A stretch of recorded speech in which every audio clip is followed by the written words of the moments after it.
張凌克偷牽手被甩開再牽一次，畫面瘋傳，全場窺爆，死纏爛打真男人動作同步到像照鏡子。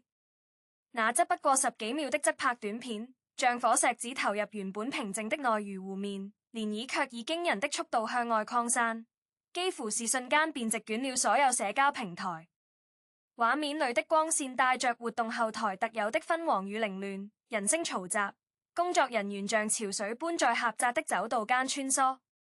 張凌克那抹高挑的身影立在人群邊緣，微微側着頭，像是在聽身旁的人說話，又像是單純在放空。然後不知道是哪一刻的氣氛使然，他的指尖動了動，帶着一種近乎本能的小心翼翼的試探，往身旁那個同樣被光影勾勒出柔和輪廓的身影白鹿的方向，悄悄地幾乎沒有重量地伸了過去。那動作輕得像怕驚擾了什麼，指腹只是輕輕擦過對方的腕骨，帶着一種青春期少年般的忐忑與渴望。可就在觸碰的那一瞬，白鹿的手像是被燙到似的，極其自然地，卻又帶着某種不容置疑的果斷，往內側一縮，輕輕甩開了那隻試圖越界的手。那動作乾脆利落，卻又沒有半點多餘的嫌惡，更像是某種條件反射的害羞，或者是在眾目睽睽下對界線的堅守。然而，更讓在場所有人以及事後無數次重播這段影片的網友們倒吸一口涼氣的，是接下來發生的事。張凌克被甩開後，臉上沒有浮現出絲毫的尷尬或失落，反而像是被激起了一股孩子氣的倔強，嘴角甚至極快地閃過一抹幾乎看不見的弧度。他頓了不到半秒，目光仍舊落在前方虛空中的某一點，態度坦然得仿佛剛才那個被拒絕的動作從未發生。緊接着，他那隻被甩開的手，竟然又一次以更為堅定卻同樣輕柔的姿態，重新伸了過去，準確地、固執地，再次嘗試去勾住那個剛剛逃離的指尖。這一次，他的動作裏多了一點不容分說的溫柔強勢，像是篤定了對方不會真的生氣。而白鹿這次沒有再甩開，任由那隻溫暖的手掌將自己的手包裹住，兩人的手就那樣在嘈雜的背景裏，安靜地帶着某種旁人無法介入的默契，輕輕交握在一起。整個過程不過眨眼之間，卻因為那一甩一再新的戲劇性節奏，被鏡頭忠實地捕捉，繼而如同野火燎原，在網路上引爆了核彈級的討論熱潮。全場目睹的工作人員事後在匿名論壇上的描述只有一句話：當下所有人都在憋笑，心裏只有一個念頭：張凌克，你是真的牛。而這句帶着調侃與驚嘆的評價，迅速被提煉成更為直白、更具傳播力的8個字：死纏爛打真男人。這8個字像是一把精準的鑰匙，瞬間打開了億萬網友狂歡的話匣子，各種二創、解讀、段子如雨後春筍般湧現，將這短短幾秒的互動推向了現象級娛樂事件的巔峰。如果我們試圖將這不到20秒的後台插曲放到一個更為宏觀的娛樂敘事脈絡裏去審視，便會發現它的爆紅絕非偶然。張凌克與白鹿兩位當前炙手可熱的演員，他們的交集本身就自帶一層朦朧而誘人的濾鏡。從寧安如夢裏的謝毅與姜雪寧那場在雪地裏、在朝堂上、在生死關頭糾葛不清的宿命之戀，到戲外花絮中種種自然到讓人分不清是演戲還是真實的互動，他們之間那種化學反應，早已在粉絲與路人的心中埋下了無數顆名為 CP 感的種子。這種 CP 感不是那種工業糖精式的刻意為之的營業，而是一種帶着些許笨拙、些許試探，甚至些許對抗性的張力。張凌克在公眾面前偶爾流露出的那種介於少年與成熟男人之間的清潔與執拗，白鹿那種大大咧咧卻又在細微處展現出敏感與羞澀的反差，兩者碰撞在一起，產生了一種極其罕見的真實感。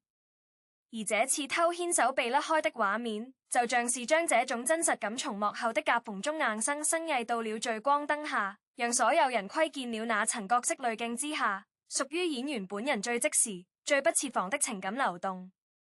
觀眾們熱衷於討論的，早已超越了事件本身，而是透過這個事件，去投射自己對於理想親密關係的想象，那種不懼一次拒絕，願意再次伸出手的勇氣，以及那種在短暫抗拒後最終默許接受的柔軟，構成了一部濃縮的、充滿戲劇張力的微型愛情電影。網友們戲稱的死纏爛打，在這裡被去除了貶義，反而成了一種帶有褒獎色彩的讚美。讚美的是那份在試探邊緣不輕易退縮的坦誠。讚美的是，即使在公眾目光的縫隙裡，也要找住那一瞬間真實情感連結的果敢。而動作同步到像照鏡子這個描述，則更進一步地將焦點從情感層面拉回到了物理層面。人們開始逐漸分析兩人細微的表情變化、手指彎曲的弧度，甚至呼吸的節奏，驚嘆於他們之間那種無需言語的默契，仿佛兩個獨立運行的個體，在某個瞬間被同一種頻率所校準。連最細微的肢體語言都能做到近乎完美的呼應，這種同步感讓真這個字有了更為具象的落點。它不再只是一種感覺，而是可以被截圖、被慢放、被反覆論證的視覺證據，從而滿足了當代網友在碎片化資訊時代裏對於滑糖與求證的雙重快感。隨着影片的傳播範圍呈幾何級數增長，各個圈層的觀眾都加入了這場狂歡。微博上相關話題的閱讀量在短短幾小時內便突破了數十億，討論量更是達到了驚人的百萬級別。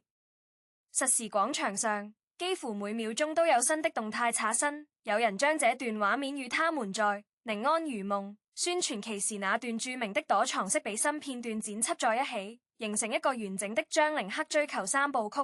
配文寫着：從躲躲藏藏到明目張膽，從被你甩開到讓你離不開，這男人把偶像劇演到了現實。這條剪輯影片的轉發量極高，底下高讚的評論清一色是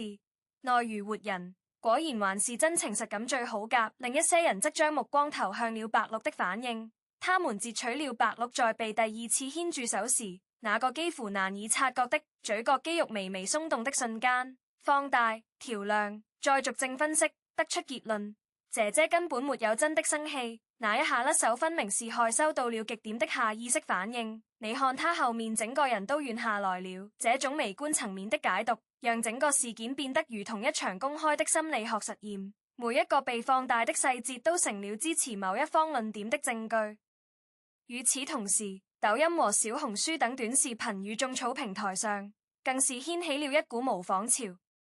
無數情侶博主開始復刻張凌克式牽手。男方負責模仿那種帶着試探與倔強的偷牽，女方則負責演繹那一下甩開後的欲拒還迎，然後再迎來第二次更堅定的牽手。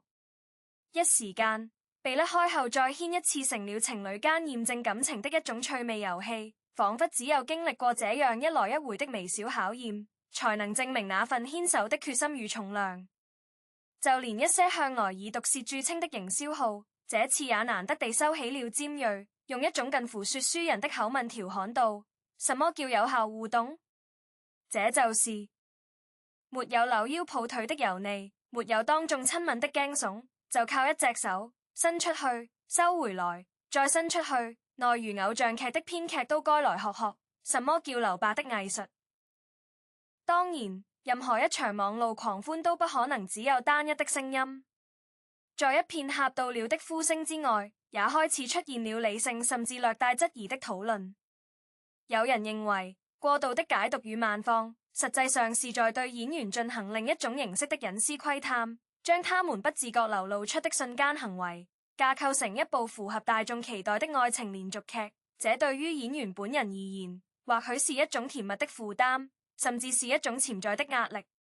還有人指出，所謂的甩開與再牽，在混亂的後台環境中，很可能只是一次基於物理空間調整的誤解。張凌克第一次伸手或許只是為了撥開擁擠的人潮，而白鹿的收手也只是為了調整站姿。第二次的接觸則純屬偶然的醫療摩擦。這些試圖用現實邏輯去解構浪漫想象的聲音，雖然在洶湧的狹糖大軍中顯得微弱，但卻也構成了討論生態中不可或缺的一環。他們提醒着每一個沈浸在粉紅泡泡裡的旁觀者，我們所看到的永遠是經過鏡頭篩選、剪輯，再經由自身情感投射加工後的版本，距離那個100%的客觀真實，中間或許隔着好幾層朦朧的紗。然而，有趣的是，這種試圖還原真相的努力，反而進一步豐富了事件的層次。因為無論事實究竟為何，它所引發的廣泛共鳴與情感投射，本身已經成為了一個值得探討的社會文化現象。它折射出的是當代年輕受眾對於真實感的極度渴求，在經歷了太多精心設計的劇本、過度修飾的物料以及流水線般生產的工業糖精之後，大眾的審美疲勞累積到了頂點。他們渴望看到一些失控的、未經彩排的、屬於人類最原始的情感互動瞬間。而張凌克與白鹿的這次後台插曲，恰好以一種近乎完美的方式填補了這個空缺。他的魅力正在於他的不完美，在於那一下被甩開的尷尬，在於再掀一次的倔強裏帶着的那點傻氣。這些元素加在一起，遠比任何一場精心策劃的舞台表白都要動人，因為它讓人們相信，即使在鎂光燈無所不在的娛樂圈，依然存在着那些無法被全然表演、無法被全然控制的真實瞬間。隨着事件熱度持續攀升，越來越多的周邊信息被挖掘出來，進一步為這個故事增添了豐富的細節與厚度。有粉絲翻出幾個月前兩人在某次頒獎典禮後台的路透照，照片中張凌克也是這樣默默地走在白鹿身側，手幾次上抬起卻又放下，最後只是輕輕搭在了他的椅背上，形成一個若有若無的守護姿態。當時這組照片也曾引發過小範圍的討論，但遠不如這次的牽手連續劇來得轟動。如今兩相對照，一個完整的敘事脈絡便清晰了起來。原來那份小心翼翼與固執，從來都不是一時興起，而是一種延續性的、逐漸累積的勇敢。而白鹿在過去訪談中曾不經意提到的一句話，也被重新翻了出來。他說自己其實是個很慢熱的人，面對突如其來的親近會下意識想躲，但如果對方足夠真誠、足夠堅持，他內心的圍牆就會慢慢瓦解。這段話放在當下，簡直成了對甩開再掀事件最完美的注腳，讓無數網友直呼張凌克根本是拿着標準答案在答題。同時，兩人的造型師與工作人員也在私人社交賬號上發了一些模糊的邊角料，沒有人直接提及那件事，但那些今天在後台差點笑到缺氧，有些人的手真是不受控制，某人被甩了還在傻笑之類的隱晦動態，無疑為這場討論添上了更多的柴火。這些來自內部人士的側面回應，讓事件從單純的粉絲腦補獲得了某種半官方的背書，使得整個故事的戲劇性更加完整。在豆瓣的各大娛樂小組，關於此事的討論帖更是蓋起了高樓。有人從心理學角度分析，指出張凌克在被甩開後那不到1秒的反應時間裏，所展現出的情緒穩定性與高自尊，恰恰是安全型依附人格的典型表現。他不將拒絕視為對自我價值的否定，因此能夠迅速調整策略，進行第二次嘗試。這樣的解讀獲得了大量的點讚與認同，人們似乎突然發現，原來一個小小的牽手動作背後竟然可以牽扯出如此深刻的性格剖析。而白鹿的反應則被解讀為焦慮型依附與逃避型依附之間的微妙轉換。他的甩開是自我保護，他的默許是信任建立。兩人之間的互動模式被抬高到了情侶相處教科書的等級。娛樂圈向來不缺故事，但像這樣一個短短10幾秒便能衍生出如此多層次討論的事件，實屬罕見。它不僅滿足了吃瓜群眾對於八卦的原始好奇心，更提供了一個巨大的二創空間與議題發散點。文字版的小劇場在各個平台鋪天蓋地，有人將它擴寫成一篇短篇小說。從張凌克的視覺描述他那一刻的心理活動，指尖傳來他手腕的溫度，下一秒卻落了空，心臟像是被人輕輕捏了一下，不痛但癢。不行，得再試一次。這一次，他連呼吸都屏住了，直到那份溫暖重新包裹住他的指節，他才聽見自己心跳如擂鼓。也有人從白鹿的視覺出發，感覺到他的靠近，身體比大腦更快地做出反應。縮回了手，但下一秒就後悔了，因為他瞥見了他眼底一閃而過的失落。幸好那隻手又過來了，帶着比剛才更多的篤定。他鬆了口氣，任由自己陷進那份溫暖裏。這些充滿文學性的再創作，雖然與現實可能相距甚遠，但卻精準地捕捉並放大了公眾對於美好情感的核心期待、勇氣、理解以及不放棄的溫柔。除此之外，這次事件也被很多自媒體博主用作素材，探討現代社交中的肢體語言與界線感。有觀點認為，張凌克的行為在某種程度上其實是危險的。如果在現實生活中未經對方明確同意而進行第二次肢體接觸，很可能構成侵犯。但更多的聲音則強調必須考慮到他們之間已有的熟悉程度與共同經歷，在特定的親密關係框架內，這種試探與回應是一種動態的協商過程，不能簡單地用非黑即白的規則去套用。這種討論的延伸，事實上讓一個娛樂事件獲得了某種社會學意義，它迫使觀眾去思考親密關係中同意的微妙邊界，以及堅持與死纏爛打之間那條模糊的因人而異的界線。正是在這樣的多元討論中，張凌克與白鹿的這次互動逐漸脫離了單純的明星八卦層面，上升為一個可供公眾集體參與、集體解讀、集體創作的當代文化文本。它像是一面鏡子，每個人從中看見的都是自己心中最想看到的那個故事。有人看見了愛情最美好的樣子，有人看見了人際交往的進退藝術，有人看見了娛樂工業背後難以掩蓋的真心瞬間。而無論是哪一種，都無法否認這個畫面所具有的強大感染力。那種感染力跨越了粉絲與路人的界線，讓即使是最鐵石心腸的旁觀者，在目睹那一甩一牽的循環時，嘴角也會不自覺地浮現一抹撩然的微笑。此刻，當最初的瘋狂與喧囂隨着時間的推移逐漸沈澱，我們或許有必要從更冷靜、更宏觀的角度來看待這一切。張凌克與白鹿作為兩位專業的演員，他們的職責是透過角色向觀眾傳遞情感與故事，而他們在公眾面前展現出的任何互動，無論是其真實的情感流露，還是職業素養下的社交禮儀，最終都構成了他們公眾形象的一部分。這次偷牽手被甩開的事件，無疑為他們的個人品牌增添了極具戲劇性的一筆，讓大眾記住了熒幕之外的他們，也是那樣有血有肉、會害羞會倔強的年輕人。然而，我們也必須清醒地認識到，我們所狂歡的，始終是經過鏡頭選擇與編輯過的片段，是真實海洋中的一座浮冰，其下隱藏着的是我們永遠無法完全窺見的龐大脈絡。他們的真實關係究竟是友情以上、戀人未滿，抑或只是合作愉快的同事，甚至只是我們一廂情願的投射？這些問題的答案，除了當事人自己，沒有人能夠真正知曉。過度的探究與窺思，有時會將一段美好的可能性扼殺在過度的關注中。我們常說，最好的支持是保持距離，最深的喜歡是不去打擾。